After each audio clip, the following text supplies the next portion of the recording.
Today, we're looking at one of the most dangerous ideas in history, forgiveness. Not the emotional kind, the political kind, the kind rulers used to end wars, the kind meant to bring peace, and the kind that sometimes destroyed empires. Because history has a pattern. Sometimes when you forgive the wrong person, you don't get peace.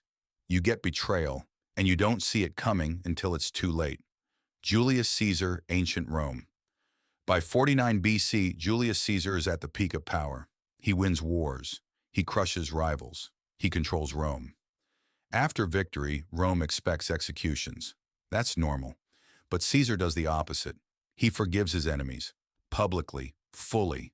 They return to politics. Some get power again. At first, it looks smart. Rome calms down. But the enemies are still there. Still watching. Still remembering. Not gratitude, but humiliation. Meanwhile, Caesar's power keeps growing. More control, more fear. Then the conspiracy begins. On March 15th, 44 BC, Caesar enters the Senate. Daggers come out. He is surrounded. And within seconds, the man who showed mercy is stabbed 23 times. His forgiveness didn't create loyalty. It created opportunity. Napoleon, Europe, 1814. After years of war, Napoleon is finally defeated. Millions dead. Europe exhausted. So leaders make a choice. Not execution. Exile. Napoleon is sent to Elba, a small island. Harmless, they think. Problem solved. Less than a year later, he escapes. And something shocking happens. Soldiers sent to stop him join him. No battle, no resistance. Napoleon returns to power in weeks. Europe is forced into war again. And this time, it ends at Waterloo. Their mercy didn't end the threat, it restarted it. Emperor Valerian, 3rd century Rome. The empire is collapsing under pressure. Valerian wants peace. He chooses diplomacy. He negotiates with Persia. But during talks, he is captured. A Roman emperor, taken alive. It shocks the empire. Rome suddenly looks weak. And once enemies see weakness, they act. His trust didn't bring peace. It brought disaster.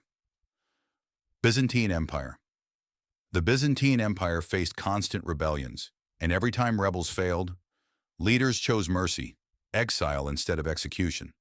But exiled enemies don't disappear. They return, they rebuild, they strike again and again. Each act of mercy delayed war, but never ended it. Why this happens? Why does this repeat? Because mercy only works when both sides want peace. But history shows they often don't. Caesar wanted unity. His enemies wanted power. Napoleon wanted an empire. Europe wanted stability. Valerian wanted peace. His enemy wanted advantage. Different goals. Same outcome. Conclusion. We like to believe forgiveness always leads to peace.